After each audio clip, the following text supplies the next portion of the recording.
Hello ladies and gentlemen, this is Nash Sports Lee here. Welcome back to a brand new video. As today, I am finally going to reveal my Round 1 Fantasy NRL Telstra 22 team. Right here, as I'm going to go through all of it. And if you are brand new to this channel, please leave a like and subscribe to the channel for more new loaded content in the future. So, anyways, we're going to be trotting onto this fantasy team here. As I've got Reed Miney at hooker, I've got Josh Curran in the middles and edges there. Cameron Murray as vice captain on the lock. Julian Polo on the right side there. Jack Bird, John Nanai in the edges right there. And the halves, I've got Nico Hines as the 5'8" or even halfback as well.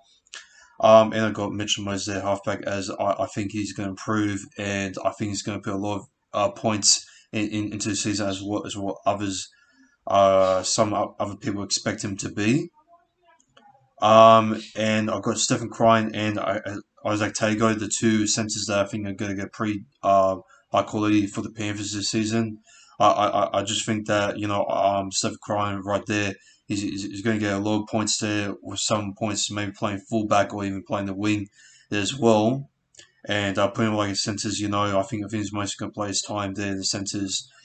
And I've got in my opinion, the Telstra trying to Dalian player who is going to win it all, James Tedesco, who I've got as captain. And then I've got another fullback, Ryan Pappenhausen there. And I got another well player who was a former Brisbane Broncos player that I think he's going to explode on the scenes there at the Melbourne Storm, and I think he's going to get pretty well there with Justin Olam there. I think he's going to score a lot of tries there, but I think he's going to get pretty well there with a couple of line breaks and a couple of rain as well. So hopefully that's going to give me a lot of points as well, as a lot of people actually have accepted codes in the fantasy team as well. And obviously we're going to move on to the bench here, as we've got Lachlan Illis. A lot of people saying that he's going to have a good season, so basically picked him there. Obviously on a cheap money as well, and I got another cheap money as well, which I think he'll offer the bench wouldn't do that bad for Knights. I don't know. I just picked him there to see how he goes. Chris Randall, Ethan Bellamore. I think he's going to have a pretty big season there. Obviously, he's starting there, and I think he's going to get pretty decent down the bench. Certainly on the bench, pretty decent for the Seagulls this season, and that's why I got on the bench in the interchange. So yeah, I think he's going to score a lot of points for the Seagulls there. He's a pretty dark horse, if you say, for me. And then we've got the Jamal Fogarty replacement for about like a month. His name is Brad Scrivener. Obviously, he's playing halfback for the Raiders, which I think it was absolutely fantastic in trials. Even though it's a trial, I do actually see some potential in him to actually get to get a lot of people to actually get his attention. Some of our fellow George Williams, who got my attention lately, back in 2020 season, towards the final series. So hopefully Brad Schneider can somehow do well with Jack Wine there, and I think he'll be pretty decent as a young rookie for the Raiders.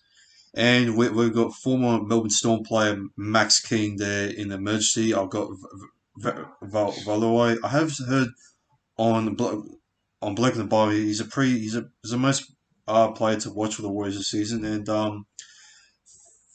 for your Warriors players, for your Warriors fans out there, Warriors are fanatics for the ball. You should possibly make sure you don't get your eyes off this player, because I think it could be a pretty interesting season. And plus he was on cheap money, so I reckon I'll just put him there. He should be pretty decent, like on the emergency spot there. And I've got Andrew Fafita right there. I think he's going to be absolutely having a fantastic season. I think his return from the nasty throat injury, I think he's going to have a lot of points in the season, especially for the Sharks and the forward pack, absolutely monstrous there. and obviously he gone pretty well in the All Stars match, which I think it will go pretty well in the Sharks outfit. Continuing onwards from there, I think he'll possibly somehow try to get back to his 2016 form, and if that happens, then yeah, I think this pick I will not regret one single bit. I think it's gonna be an absolute beast there machine for the Sharks, and then we're gonna got another young player for the Knights, Thompson. Now, is it wait? So is it Lewis Thompson or is it Luke Thompson? I'm not sure because I don't want to get people like confused with the name Luke Thompson. So are you talking about the Bulldogs prop, or are you talking about the the Knights young player? And basically, I'm just talking about the Knights young player here. So don't get yourself confused here. And yeah, so obviously, I think this team. Um, I don't really have 100% confidence that will win, but obviously for throughout the season, I reckon that there's gonna be a few injuries coming up for these players. Um, for the edges here, I was debating myself if I wanted Ewan Aiken over Jack Bird in there. Obviously, I was having a bit of a bit of a how you say again a bit of a balance there between the two, and obviously it was pretty tough of how Ewan Aiken he could possibly get you a lot of points, but also Jack Bird not can play edge, but he can also play the same positions as what Ewan Aiken does, which is pretty interesting, and it's someone like debate me or who's going to be better, and I reckon a lot of people are kind of writing off Jack Bird as second row, and I think Jack Bird is gonna have a much more bigger season than I think it's going to be much more active than what Ewan Aiken is going to be this season. And I reckon he's going to get a couple of try assists. He'll get a couple of line breaks, and he'll also get a couple of tries up in his belt as well this season. And I think I expect I expect a pretty unexpected a big impact him in the second row as well. Possibly even bigger than what Ewan Aiken is. I know that Ewan Aiken is faster than that. But obviously, I think Jack Bird has some more tricks in his hands than what Ewan Aiken does. As in the position, as in the positions that he does. Obviously, Jack Bird has a more experience, and I think that he's going to lead in the second row for the Dragons pretty well this season. Obviously, John, I know a lot of people have been telling me and have been saying the fancy to get him. I think he's going to be absolutely fantastic for the Cowboys. Obviously, he's starting this round, which is going to be absolutely fantastic, and I should be able to get the points off from that as well. And we got other options in there. Obviously, a lot of people are going to say, Mitchell Moses, why you got Mitchell Moses in there? You absolute clown. Which I think he's going to have a fantastic game this round against the Gold Coast Titans. Obviously, his record against the Gold Coast Titans is pretty good, as he even scored it against them at CBA Super Stadium 2020. But I think he'll do it once again. I think he'll do it against Titans this round. And yeah, man, I think Moses is going to give me big money along with Nico Hines. Playing a halfback this week. I think Nico Hines at halfback is going to be man of the match for me. If you ever see my round one tips for 2022 NRL Telstra Premiership season, video is up now on my channel. And yeah, Stephen Crane, yeah, man, like he's a quality centre. I think Isaac Tago is going to be absolute a gun for the Penrith Panthers. I think I tipped him to get a couple of try assists for his round, and obviously I think he's going to have a couple of tries in his hands, and I think his stats won't be that bad as what other people actually thought. I think he's going to be obviously Tedesco and Ryan Babauza. Obviously, in your fancy backline, you have to have two fullbacks well. and I think James Tedesco is possibly the best ever option for me at the moment. Obviously, my pick to win the Daily M for this year, and obviously I got to pick something a little bit more cheaper as well, but obviously a lot more quality, which I think coming back from injury, I think Rapphausen, he's a fast fullback, and he's got he's got a good couple of line breaks under his belt. From the last couple of years. I know he's been injured for most of the season from last year, but I reckon come back from form. I think he's gonna have a big task to lead the Melbourne Storm fullback.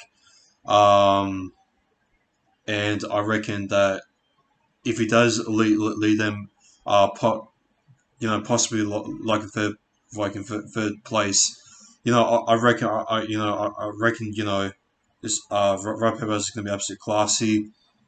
And yeah, Xavier Coates, I reckon he's going to get a good couple of tries there off from Justin Olam, and I think he's going to get a good couple of run meters there under his belt, and a couple of and, and possibly a couple of like line breaks as well in there as well. And yeah, man, I just think that Xavier Coates, he he's just going to be too classy, and I think he's going to develop an absolute machine there. And I think the points in himself with Justin Olam there to be a very good handyman for him is going to increase his points there on the wing, which I think that's going to be pretty good for his fantasy for this year. And yeah.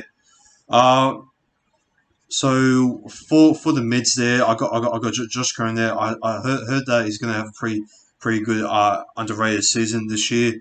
I think he's going to pretty well. Not only like possibly starting a second row there. My opinion. So yeah. I think his points there with a couple of good players from him, and obviously a very strong player there. I think he's got a couple of tackle breaks there, and obviously I think he's going to get tries as well, try assists as well. So yeah, I think Josh Curran is going to be pretty reliable there, on both of those occasions. Um, Karen Murray as my vice captain, I think he's going to get absolutely fantastic there. A lot of people are putting South like in the bottom half because Co-Walk's having a lot of pressure. I think a lot of people are forgetting like how much point is of having Karen Murray as a captain. I believe having Karen Murray as a captain, and obviously growing up playing for the South Sydney system as well. I reckon Karen Murray is going to come in the season and be pretty impactful in the forwards there. I think he's going to have a lot of impact there to get a lot of line breaks, and I think he's going to get into Origin this year without no doubt there on the lock position. And yeah, some people might say as AEO. Something tells me that he may be a little bit off. I'm not saying he's going to. I'm not going to say he's going to fall off or anything this season, but I feel like that Cameron Murray is going to be a good potential coming up for the Session Raiders for the captain. And yeah, man, I think for round one, I think he's going to be absolutely fantastic there in the forwards there for the Session Raiders, especially with Damon Cook, Tavia, Tatiola, and obviously along with Kiola Matangi, and with Jacob Host in there coming off from the bench, I believe, or I think he may be starting. But yeah, Karen Murray there at lock, and I obviously got another mid there. I've got Junior Polo, so obviously Junior Polo is one of the best offloaders in the league, and I think coming in as a co-captain, I know maybe over pressure, but I could possibly see more points in him. Somehow still carrying the team in there as co-captain. He does have a responsibility there to get the offloads their way and get a couple of right mids there in the middle there with Ray Marnie. and getting a couple of try assists, and I think his offloads is possibly going to get points up as well, and I think what playing as a vice captain as well, co-captain. I think he's going to play pretty smart, hopefully. And I know some people may go for Mike Nichols. I did go from earlier in my last video, but I don't know if Mike Nichols is going to keep that consistency this season with the amount of performance he's been doing last year. So I don't really know about Mike Nichols, but I think with June Paulo, and an Origin representative player, I reckon with the things he can do statistically, I think he's going to get pretty well there in the middle for me. And obviously I got his hooker for me, Reed Miney. I did go for Apicurosel, but I have heard I have seen one of the comment sections in my last video just about I think it was about like a day ago. Someone told me to put Spell Coruscant, and I got a feeling saying, you know what, I don't think Coruscant is going to go good as what other people think. I think he'll go well, but I believe that Remani is possibly is going to play his best of the last ever season with the Eels. Obviously, he has to because he's been absolutely outstanding. And you know what? I'm going to say a bold prediction. I believe since I got Remai in my fantasy, I believe he's going to play for Queensland for this year, and I hope he will not get affected that he will not get affected by Origin or neither injuries as well. So I hope to keep on the clear out for that as well. For Remai as he has had a terrible record history of injuries in the past, and let's hope that that doesn't happen for me a lot for this year. And yeah, uh, that is basically my NRL fantasy team for round one. Let me know in the comment section below what you guys think of my NRL fantasy team for round one. And yeah, ladies and gentlemen, I hope you guys enjoy my round one NRL fantasy team for 2022. This has been our Sports Loaded. Guys, take care and peace. Coming in hot.